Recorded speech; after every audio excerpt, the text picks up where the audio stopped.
तो यूपी में सहायक शिक्षक भर्ती मामले में सुप्रीम कोर्ट का आदेश आ गया है। सुप्रीम कोर्ट ने फिलहाल हाई कोर्ट के आदेश पर अंतरिम रोक लगा दी है। इसका मतलब ये कि हाई कोर्ट का आदेश फिलहाल लागू नहीं होगा।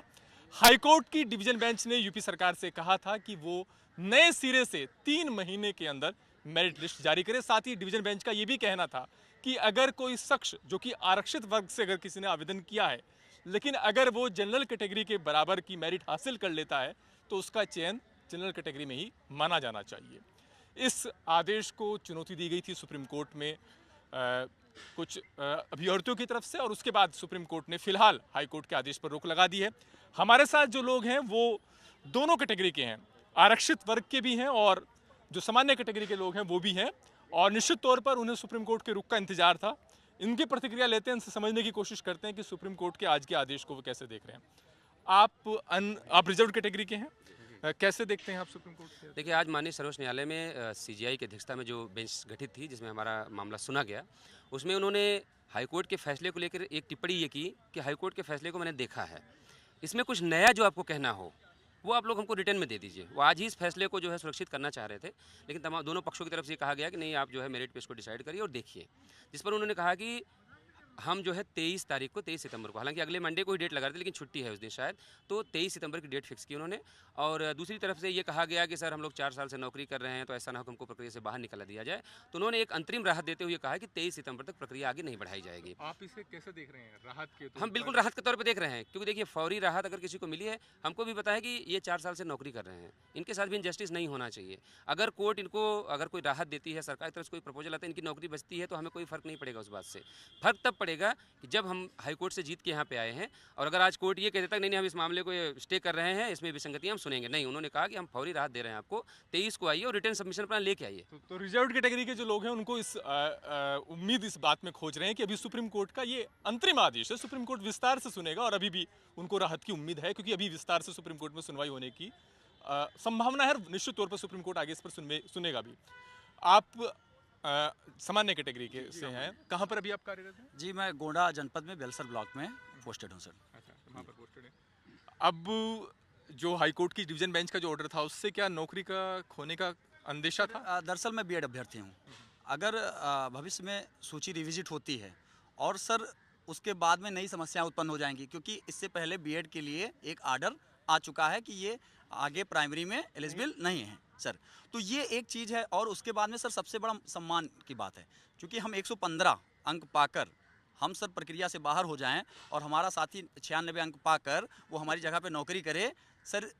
और दूसरी बात सर, जब डबल बेंच का आर्डर आता है तो बैंक जो है एक नोटिस जारी कर देता है, नोटिस जारी करता है कि 69,000 शिक्षक भर्ती में जो चयनित शिक्षक हैं ना, तो इनको लोन दिया जाए और इनका जो है रिकवरी कर लिया जाए। अब सर बताइए, हम योग्यता के बल पे वहाँ तक पहुँचे, उसके बाद में एक ऐसा निर्णय आता है जिससे हमारी सामाजिक जो स्थिति है जी। रिकवरी वाला कब आया? हाई कोर्ट के ऑर्डर के बाद? जी, हाई कोर्ट के बाद आया था सर। बैंक ने वापस लिया, चूँकि सर हम लोग ऑलरेडी न्यूज़ पे चला, लेकिन अभी भी सर कुछ बैंक हैं वहाँ लोन के लिए हमारे साथी जाते हैं तो कहते हैं कि भाई अभी हम कुछ इसमें हमारे ऊपर से आदेश से लिखित नहीं दे सकते। ऐसे भी हैं जो कि 2019 की परीक्षा के आधार पर जिनकी भर्ती हुई है? सर हम खुद हम ही लोग हैं। हम ही लोग सर हमें यह फौरी राहत नहीं है सर, ये इस राहत को हम कंटिन्यू करेंगे सर। सिंगल बेंच से हम जीत के आए थे और माननीय सर्वोच्च अदालत से हम जीतेंगे, हमें पूरा विश्वास है। और अगर ये सुप्रीम कोर्ट मेरिट पे फैसला करेगी तो हमें जरूर हमको जरूर कंसीडर करेगी, ये हमें पूरा विश्वास है। एक जो बुनियादी सवाल है इस मामले में वो ये है कि अगर कोई आरक्षित वर्ग से आवेदन करता है तो वो आरक्षित वर्ग में ही उसकी सीट को चयन माना जाए नहीं माना जाए? आप मेन मुद्दा सर यही आ गया, ठीक है। जैसे कहने का मतलब है कि देखिए, पहली बात तो हम ये चाहते हैं कि सबका ही अच्छा हो, ठीक है, ये भी चाहते हैं, ठीक है। लेकिन सर जब हमें लड़ना होगा तो हम इस ग्राउंड पे भी लड़ेंगे, ठीक है। जैसे सर पहले टेट, मान लीजिए टेट पात्रता परीक्षा। मैं ये समझना चाहूँगा हाँ सर, कि हाई कोर्ट की डिवीजन बेंच का जो ये था कि उनको जनरल कैटेगरी में माना जाए जी, अगर वो भले ही वो आरक्षित सर वो इससे नुकसान क्या है? आम अगर सरल भाषा में इसको बता सके तो सर हाँ। सर यूआर मीन्स होता है अनरिजर्व कैटेगरी, ना उसमें पंडित ना लाला ना ठाकुर, ठीक सर। उसके लिए एक मिनिमम क्वालिफिकेशन 65% रखा गया एटीआरई में सर। एक होता TT, TT is eligibility test, but ATRE is qualifying exam, ठीक। चूँकि सर उसका 60% हमारी मेरिट में जुड़ रहा है, तो सर अगर आप यूआर के लिए कट ऑफ 65% रखे हो तो यूआर में आने के लिए आपको 65% ऑब्टेन करना पड़ेगा, तो आप अनरिजर्व माने जाओगे। तो सर हमारा प्रेयर यही है कोर्ट से कि सर रिजर्वेशन हम कई स्तर पर नहीं दे सकते हैं। एज में रिलैक्सेशन, फीस में रिलैक्सेशन, फिर टीटी तो मान लीजिए एलिजिबिलिटी टेस्ट उसमें रिलैक्सेशन, मतलब ये चरण है सर वहाँ तक पहुँचने की एटीआरई तक। फिर एटीआरई में भी 60%, फिर जो है 60%। सर देखिए एक सीधी बात है कि हम 97 नंबर 65% पा के हम पास हो रहे हैं, ठीक, और वो 90 नंबर पा के पास हो रहे हैं। वो 90 नंबर पा के जो है 90 नंबर पा के वो सर जनरल में क्वालिफाई करना चाह रहे हैं, और 96 नंबर पा के हम फेल हो रहे हैं। आप क्या कहना चाहिए? देखिए, मैं जो अभी हमारे भाई बात कह रहे थे, इसी भर्ती को लेके मैं आपको जजमेंट का नाम बता रहा हूँ। रामशरण मौर्य का जजमेंट है, जिसमें सुप्रीम कोर्ट ने इस बात को कहा है कि एटीआरई, जिस पे अभी अपनी बात रखे लंबी चौड़ी उन्होंने बात कर दी, उन्होंने कहा है कि ये सिर्फ एक पात्रता मानदंडों में से एक है, सिर्फ पात्रता मानदंडों में से एक है। जो सुप्रीम कोर्ट बात कह रहा है उसमें ना मैं कह सकता हूँ ना ये कह सकते हैं। हाई कोर्ट के डिवीजन बेंच ने कह दिया कि एटीआरई सिर्फ पात्रता मानदंडों में से एक है। अब इस बहस में हमें पढ़ना ही नहीं है, हमें सिर्फ ये तय करना है कि जो ये कह रहे हैं कि एटीआरई पार्ट ऑफ सिलेक्शन है, सुप्रीम कोर्ट का पार्ट ऑफ सिलेक्शन नहीं है। सुप्रीम कोर्ट के 20 जजमेंट है जो कह रहे हैं पार्ट ऑफ सिलेक्शन, पात्रता मानदंडों में अगर कोई छूट ले रहा है तो उसको रिजर्वेशन नहीं माना जाए। सुप्रीम कोर्ट को ये तय करना है कि जो रिलैक्सेशन है उसको रिजर्वेशन माना जाएगा कि नहीं माना जाएगा। ये बात देश के सुप्रीम कोर्ट को तय करना है। फिर माननीय हाई कोर्ट के फैसले पे अगर मैं इस पर एक चीज जोड़ना चाहूंगा, जो वर्टिकल और हॉरिजॉन्टल जो रिजर्वेशन का जो इशू है उसको लेकर के अलग अलग हाई कोर्ट्स के कॉन्फ्लिक्ट जजमेंट है, एक कोई निश्चित फाइंडिंग नहीं है। शायद यही ये मामला पेश फंस रहा है। सर जैसा कि भाई साहब ने कहा सर, ये बताइए सर, आखिर में अगर एटीआरई का 60% फाइनल मेरिट में जुड़ रहा है तो क्या वो पात्रता परीक्षा नहीं होगी सर? हाई स्कूल का भी 10% जुड़ रहा है, इंटर का 10%, जी। ग्रेजुएशन का, डिग्री का, तो सबको पात्रता परीक्षा है नहीं, यही तो तय करना है ना सर, यही तो तय करना। या तो फिर उसे पात्रता परीक्षा माने, ये तो तय करेगा सर सुप्रीम कोर्ट फिर से, है ना। हम इसी ग्राउंड पे तो हम जा रहे हैं सर। इस मामले में जो 6800 की जो लिस्ट बनी थी, है ना, जिसको सिंगल बेंच और डिवीजन बेंच दोनों ने उसको नहीं माना, रुक जाइए, उनमें से भी कोई है कि जो 6800 की लिस्ट में थे? मैं बता रहा हूं, मैं खुद शामिल हाँ, हूं। अच्छा, आप उनमें से थे। देखिए, तो विभाग में ऐसे अधिकारी बैठे हैं, उन्होंने हमको बताया कि 6800 सीटों पे घोटाला हुआ है।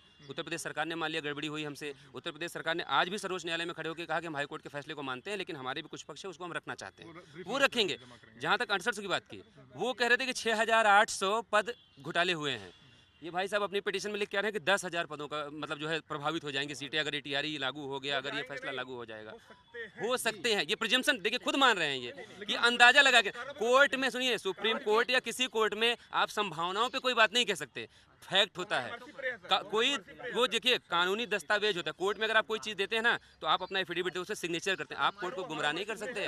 आप बेस क्या है, आप इनसे पूछ लें उनका बेस क्या है, 10,000 सीटों का बेस क्या है, आप पूछ लीजिए 10,000 सीटों का बेस क्या है। देखिए ये कह रहे हैं कि जैसे नौकरी की 10,000 सीटें जा सकती हैं जी, उसका आधार क्या है? सर वैसे तो आपका नाम नहीं, बहुत सारे लोग 19 लोग देखिए जो पोस्टर पैनल लेकर लोग जा रहे हैं वो तो कहते हैं 19,000 का घोटाला है, और बल्कि 21,000 ही सामान्य का जो चयन हुआ है। और सर रही बात नौकरी जाने की, तो अभी माननीय सर्वोच्च न्यायालय का ही एक आदेश है केरल में जो है, शायद एक अगर मैं गलत हूं तो मुझे टोकिएगा जी नहीं सर, जो 6,800 जो रिजर्व कैटेगरी के, शायद इतनी लगभग सीटें जाने का खतरा रहेगा ना, लगभग। नहीं, कुछ भी नहीं कर, नथिंग कैन टू से सर, नथिंग कैन टू से। कैसे हाँ, बताइए। सर उसमें देखिए क्या है कि अभी जैसे आप कह रहे हैं कि जो अभी धरना चल रहा है कि हमको नियुक्ति पत्र दे दिया जाए, तो जब सर सारी सूची ही अभी जो है डबल बेंच ने रोक दिया सारा कुछ रिविजिट करने के लिए, तो उनको नियुक्ति पत्र कहाँ से दे दिया जाए? 10,000 का ये पूछ रहे हैं कि उसको वो आंकड़ा कहाँ से आया? सर वो हमारा मर्सी प्रे है, चूँकि डिवीजन बेंच का आदेश कहीं ना कहीं हमको प्रभावित कर रहा था, तो सर हमने मर्सी प्रे किया है। सर वो लीगल ग्राउंड हमारे नहीं बता रहे हैं इस चीज़ को, ये मर्सी प्रे को हमारे बता रहे हैं, हमारे लीगल ग्राउंड को नहीं बता रहे हैं। उनसे पूछिए कि लीगल ग्राउंड भी हमारा कुछ बनता है कि नहीं बनता है। जी मैं पोस्टेड हूँ सर बेलसर ब्लॉक में। ठीक है, तो अभी बहस को फिलहाल यही विराम देते हैं। अब अगली सुनवाई 23 सितंबर को होगी और निश्चित तौर पर दोनों पक्ष चाहते हैं कि सुप्रीम कोर्ट का जो अगला आदेश आए उनके लिए राहत की खबर लेकर आए। कैमरा पर्सन नरेंद्र के साथ अरविंद सिंह, जी मीडिया, दिल्ली।